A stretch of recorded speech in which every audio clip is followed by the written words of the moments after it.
Hello friends, welcome back. நம்ம full stack development series ஓட videos பார்த்துட்டு இருக்கோம். Online course enrolment application develop பண்ணிட்டு இருக்கோம். இந்த எபிசோட் 11 இந்த வீடியோவில் Azure DevOps source control use பண்ணி நம்மளோட .NET Core Web API அப்ளிகேஷனை எப்படி டிப்ளாய் பண்ணுறது Azure App Service Web Appக்கு அப்படிங்கிறது தான் பார்க்க போகிறோம். இந்த வீடியோவில் நான் CI/CD பைப்லைன்ஸ் எப்படி செட் பண்ணுறது அப்புறம் டீட்டெயில்டாக இன்னும் நிறைய விஷயங்களாக சொல்லித்தரேன். இந்த வீடியோ கட்டாயமாக உங்களுக்கு யூஸ்ஃபுல்லாக இருக்கும். டெவாப்ஸோட பேசிக்ஸ் ஆல்சோ ஒரு டெவலப்பராக நம்மளுக்கு தெரியணும். இதில் நிறைய அஷ்யூர் கான்செப்ட்ஸும் இன்வால்வ் ஆகிருக்கு. இதுக்கு முன்னாடி இருக்க வீடியோஸில் வெப் ஆப் எப்படி க்ரியேட் பண்ணுறதுன்னு நான் காமிச்சிருப்பேன். அந்த வீடியோ நீங்கள் பார்க்கலன்னா லிங்க் தரேன், டிஸ்கிரிப்ஷனில் போய் பாருங்கள். இப்போ வாங்க இந்த வீடியோக்குள்ளே போகலாம்.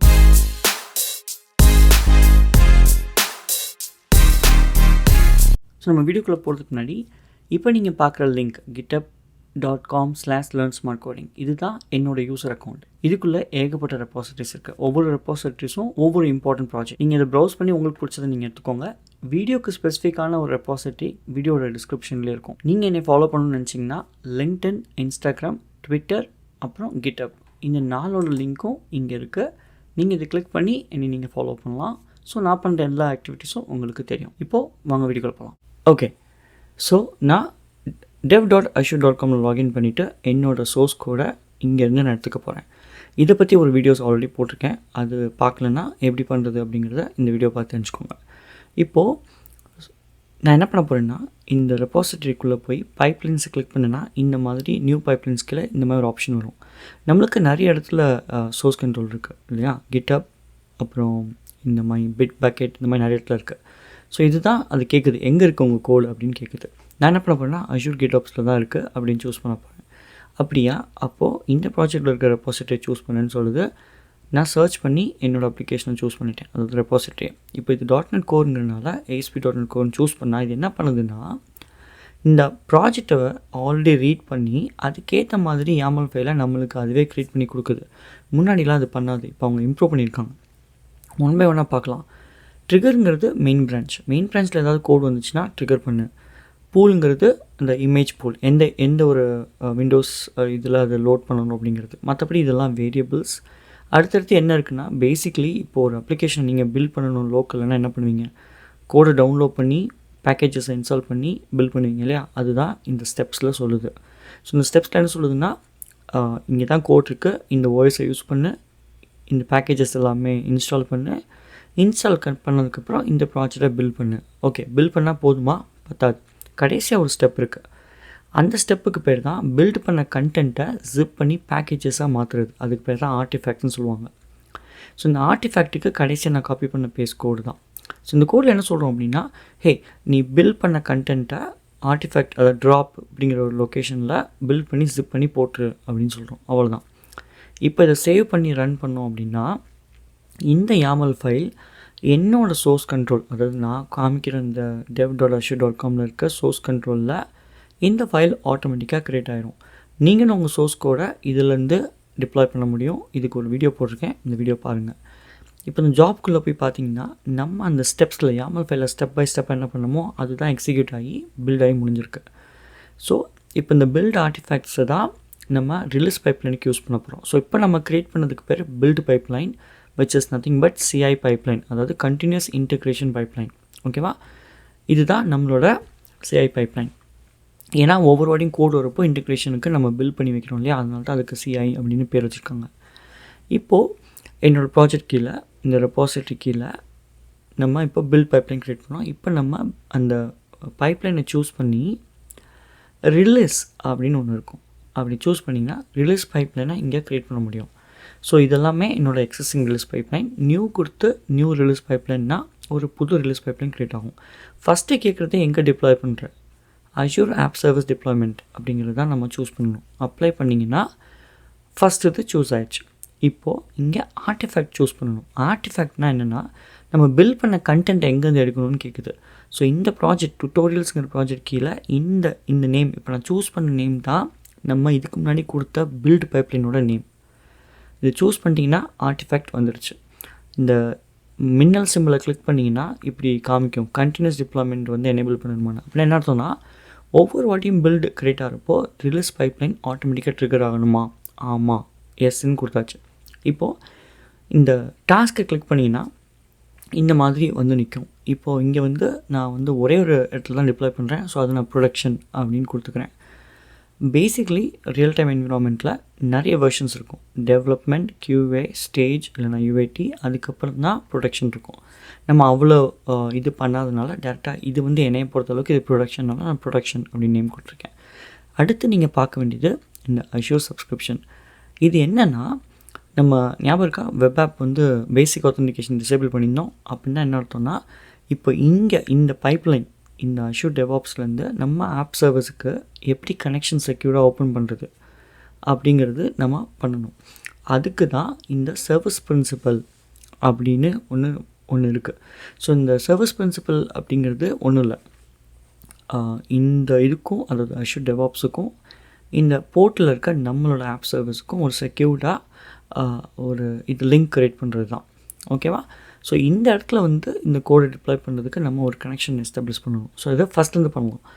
மேனேஜ் அப்படின்னு கிளிக் பண்ணிங்கன்னா இது வந்து உங்களோட ப்ராஜெக்ட் செட்டிங் சர்வீஸ் கனெக்ஷனுக்கு கொண்டு போகும். இங்கே பாருங்கள், அது என்னோடய ஆர்கனைசேஷன் ப்ராஜெக்ட், அதுக்குள்ள செட்டிங்ஸ் கீழே சர்வீஸ் கனெக்ஷன் அப்படின்னு ஒன்று இருக்கா. இது கீழே தான் இந்த சர்வீஸ் கனெக்ஷன்ஸ் எல்லாமே இருக்கும். ஸோ நம்ம ஃபஸ்ட்டாக புதுசாக ஒரு சர்வீஸ் கனெக்ஷன் க்ரியேட் பண்ணுவோம். ஸோ நியூ சர்வீஸ் கனெக்ஷன் அப்படின்னு நீங்கள் கிளிக் பண்ணணும். கிளிக் பண்ணிங்கன்னா இப்போ என்னன்னு கேட்கும். நீங்கள் சூஸ் பண்ண வேண்டியது Azure ரிசோர்ஸ் மேனேஜர்.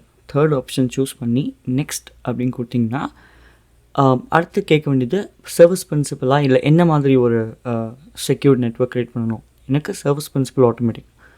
இதை சூஸ் பண்ணதுக்கப்புறம் நெக்ஸ்ட். இப்போ சப்ஸ்கிரிப்ஷன் லோட் ஆகுது.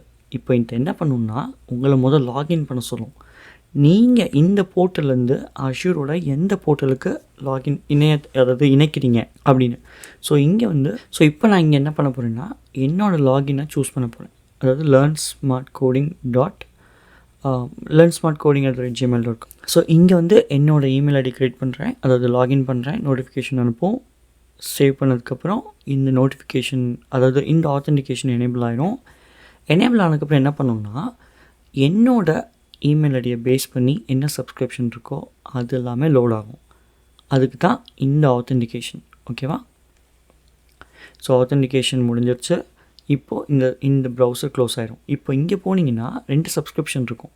ஏன்னா என்கிட்ட 2 இருக்குது, அதனால் 2 காமிக்குது. ஸோ என்னோடதை சூஸ் பண்ணிவிட்டு ரிசோர்ஸ் குரூப்பில் நம்மளுக்கு தேவையானது ஆன்லைன் கோர்ஸ் ஆர்ஜி, ஏன்னா அது கீழே தான் வெப் ஆப் இருக்குது. அதனால் இப்போ ஒரு வேலிடான சர்வீஸ் கனெக்ஷன் நேம் கொடுங்க. இது என்ன அர்த்தம் அப்படின்னா, ஒரு சர்வீஸ் கனெக்ஷன் நேமை நீங்கள் பார்க்கப்போ உங்களுக்கு தெரியணும், ஓகே இந்த சர்வீஸ் கனெக்ஷன் யூஸ் பண்ணால் எந்த ரிசோர்ஸுக்கு இதுக்கு ஆக்சஸ் இருக்கும் அப்படின்னு தெரிஞ்சுக்கிறதுக்காக நம்மளுக்கு புரியறதுக்காக கொடுக்கப்பட்ட நேம். ரியல் வேர்ல்டில் ஆர்கனைசேஷனில் இந்த மாதிரி ஒவ்வொரு ப்ராஜெக்ட்டுக்கும் வேறு வேறு என்விரான்மெண்ட்டுக்கு புதுசாக டிப்ளாய் பண்ணுறதுக்கு இந்த மாதிரி சர்வீஸ் கனெக்ஷனை க்ரியேட் பண்ணி தான் டிப்ளாய் பண்ணுவாங்க. ஏன்னா இந்த பைப்லைனுக்கு இந்த ரிசோர்ஸ் ஆக்சஸ் பண்ணுறதுக்கு மட்டும்தான் ஆக்சஸ் கொடுப்பாங்க. அதுக்கு தான் இந்த ஹோல் கான்செப்டே நம்ம பண்ணுறோம். ஓகேவா? ஸோ ஒரு சர்வீஸ் கனெக்ஷன் நேம் கொடுத்ததுக்கப்புறம் டிஸ்கிரிப்ஷன் நீங்கள் கொடுக்கலாம் உங்களுக்கு புரியறதுக்காக. Grant access permission to all பைப்லைன்ஸ்னு ஒரு செக் பாக்ஸ் இருக்கும் செக்யூரிட்டி கீழே, இந்த டிஸ்கிரிப்ஷன் பாக்ஸ் கீழே. அதை நீங்கள் சூஸ் பண்ணணும். ஸோ டிஸ்கிரிப்ஷன் கொடுத்தாச்சு. இப்போது இந்த செக் பாக்ஸை செக் பண்ணிவிட்டு சேவ்னு கொடுங்க. சேவ் ஆயிரும். இப்போது இந்த கனெக்ஷன்ஸ் சேவ் ஆகிடுச்சு இல்லையா, நம்ம திருப்பி எங்கே இருந்தோமோ அந்த இடத்துக்கு போய் ரிஃப்ரெஷ் அப்படின்னு கொடுத்திங்கன்னா நீங்கள் அங்கே புதுசாக க்ரியேட் பண்ணது இந்த இடத்துல லிஸ்ட்டில் வரும். ஸோ இப்போ புரிஞ்சுக்கோங்க, இந்த ரிலீஸ் பைப்லைனில் நம்ம க்ரியேட் பண்ண வெப் ஆப் ஆக்சஸ் பண்ணுறதுக்கு தான் இவ்வளோ கூத்தும் பண்ணுறோம். ஸோ அதை சூஸ் பண்ணதுக்கப்புறம் விண்டோஸ் அப்படின்னு சூஸ் பண்ணிங்கன்னா அந்த 2 ஆப்பும் காமிக்குது. இப்போது ஏன் இந்த விண்டோஸ்க்கு 2 ஆப் காமிக்குது? ஏன்னா நம்ம க்ரியேட் பண்ணது விண்டோஸ். இப்போ சப்போஸ் லைனக்ஸ் அப்படின்னு சூஸ் பண்ணினா கீழே எதுவுமே காமிக்காது, விண்டோஸ்க்கு மட்டும்தான் காமிக்கும். ஏன்னா நான் க்ரியேட் பண்ண அஷ்யூர் வெப் ஆப் வந்து அந்த ரிசோர்ஸ் கீழே 2மே விண்டோஸ் இது. ஸோ சூஸ் பண்ணியாச்சு, API ப்ராஜெக்டை சூஸ் பண்ணியாச்சு. ஃபோல்டர் ஏதாவது ஒரு மீனிங்ஃபுல்லான நேம் கொடுத்து நான் இந்த ரிலீஸ் பைப்லைனை சேவ் பண்ண போகிறேன். இந்த ஃபோல்டர் கீழே சேவ் பண்ணியாச்சு. இப்போது கடைசி ஒரு ஸ்டெப் இருக்குது. இந்த ஸ்டெப்பில் எதுவும் இல்லை. அடுத்து டிப்ளாய் அஷ்யூர் ஆப் சர்வீஸ் அப்படிங்கிற ஒரு ஸ்டெப் இருக்குது இல்லையா, அந்த ஸ்டெப்பில் போய் நம்ம ஒரே ஒரு சேஞ்சஸ் பண்ணணும். ஸோ இதை கிளிக் பண்ணி கீழே ப்ரௌஸ் பண்ணி வந்தீங்கன்னா ஓகே. ஸோ இங்கே இந்த பேக்கேஜஸ் ஃபோல்டர்ஸ் கீழே இந்த பட்டன்ஸ் கிளிக் பண்ணிங்கன்னா நம்ம ட்ராப் பண்ண லொக்கேஷன் காட்டும். இங்கே வந்து நீங்கள் நேராக இந்த ஜிப் ஃபைலை தான் சூஸ் பண்ணணும். மிச்சம் எந்த ஃபைலையும் சூஸ் பண்ணக்கூடாது, ஃபோல்டரையும் சூஸ் பண்ணக்கூடாது. ஸோ ஜிப் ஃபைலை சூஸ் பண்ணணும். ஏன்னா இந்த டிப்ளாய்மெண்ட் பண்ணப்போ அஷ்யூருக்கு தெரியும் இதை எப்படி அன்சிப் பண்ணி அந்த கண்டென்ட் எப்படி காப்பி பேஸ்ட் பண்ணுறதுங்கிறது அஷ்யூர் பார்த்துக்கும், நம்ம ஒன்றுமே பண்ண தேவையில்லை. ஸோ இவ்வளோ வேலையும் பார்த்துட்டோம் அப்படின்னா ரிலீஸ் பைப்லைன் முடிஞ்சிருச்சு. இந்த ரிலீஸ் பைப்லைனுக்கு ஒரு நேம் மட்டும் கொடுக்கணும், மற்றபடி இந்த ஆப்ஷன்ஸில் எந்த ஒரு சேஞ்சஸும் இல்லை. ஓகே, ஸோ பைப்லைனில் எல்லாமே கரெக்டாக இருக்குது. சேவ் பண்ணுறோம், கிரியேட் ரிலீஸ் அப்படின்னு ஃபஸ்ட் டைம் மட்டும் நம்மளாக ட்ரிகர் பண்ணுறோம். நெக்ஸ்ட் டைம்லாம் வந்து பில்டு ட்ரிகர் ஆச்சுனாலே ஆட்டோமேட்டிக்காக ரிலீஸ் ட்ரிகர் ஆகிடும். ஸோ இந்த ரிலீஸ் 1க்குள்ளே போய் பார்த்தீங்கன்னா ஃபஸ்ட் டைம் மட்டும் நீங்கள் டிப்ளாய்மெண்ட்டை நீங்களாக ட்ரிகர் பண்ணிங்கன்னா டிப்ளாய்மெண்ட்டை நீங்களாக தான் டிப்ளாய் பண்ணணும். ஓகேவா? ஸோ இப்போ டிப்ளாய்மெண்ட் ஸ்டார்ட் ஆகிடுச்சு. இப்போ லாக்ஸில் போய் பார்த்தீங்கன்னா இது என்ன பண்ணுது அப்படிங்கிறது காட்டும். ஸோ ஃபஸ்ட் நம்ம ஏபிஐ ப்ராஜெக்ட்குள்ளே போவோம். இது web project. Okay, so deployment succeed ஆகிடுச்சு. நம்ம இப்போ என்ன பண்ண போகிறோம் அப்படின்னா நம்மளோட அஷ்யூர் வெப் ஆப் ஏபிஐக்கு ஒரு யூஆர்எல் இருக்கு இல்லையா, அந்த அப்ளிகேஷனோட யூஆர்எல். இந்த அப்ளிகேஷனோட யூஆர்எல்லை நம்ம டைப் பண்ணி இங்கே போகிறோம். போய் ஸ்வாகர் அப்படின்னு வச்சிங்கன்னா ஆட்டோமேட்டிக்காக டேட்டாஸ் எல்லாமே வந்துடும். ஆல்ரைட், ஸோ இவ்வளோ தான். இப்போ நம்மளுக்கு சிஐசிடி பைப்லைன் ஒரு .NET Core வெப் ஏபிஐக்கு எப்படி செட்டப் பண்ணுறதுன்னு தெரியும். ஏதாவது கோட் சேஞ்சஸ் மெயின் பிரான்ச்சில் நடந்துச்சுன்னா ஆட்டோமேட்டிக்காக பில்ட் ட்ரிகர் ஆயிரும், ஆட்டோமேட்டிக்காக ரிலீஸ் பைப்லைன் ட்ரிகர் ஆயிரும். ஸோ இப்படி தான் நீங்கள் ஒரு சிஐசிடி பைப்லைன்ஸ் எல்லாமே Azure DevOps சோர்ஸ் கோடில் பண்ண முடியும். இதே மாதிரி GitHubலேயும் பண்ண முடியும். அதுக்கு GitHub ஆக்ஷன் அப்படின்னு சொல்லுவாங்க. அந்த மாதிரி ஏதாவது ஸ்பெசிஃபிக்காக வீடியோ வேணும்னா கமெண்ட் செக்ஷனில் கேளுங்க. இந்த வீடியோ பிடிச்சிருந்துச்சுன்னா லைக் பண்ணுங்கள், ஷேர் பண்ணுங்கள், சப்ஸ்கிரைப் பண்ணுங்கள். நான் உங்களை அடுத்த சிஐசிடி பைப்லைன் ஃபார் Angular 18 அப்ளிகேஷனோட பார்க்குறேன். பாய். இந்த வீடியோ உங்களுக்கு பிடிச்சிருந்துச்சுன்னா லைக் பண்ணுங்கள், கமெண்ட் பண்ணுங்கள், சப்ஸ்கிரைப் பண்ணுங்கள். மறக்காமல் அந்த பெல் ஐக்கானையும் அமைக்கிறீங்க. அப்போ தான் நான் பண்ணுற எல்லா வீடியோவும் உங்களுக்கு வந்து சேரும். நன்றி. நான் மீண்டும் உங்களை வேறு வீடியோவில் சந்திக்கிறேன்.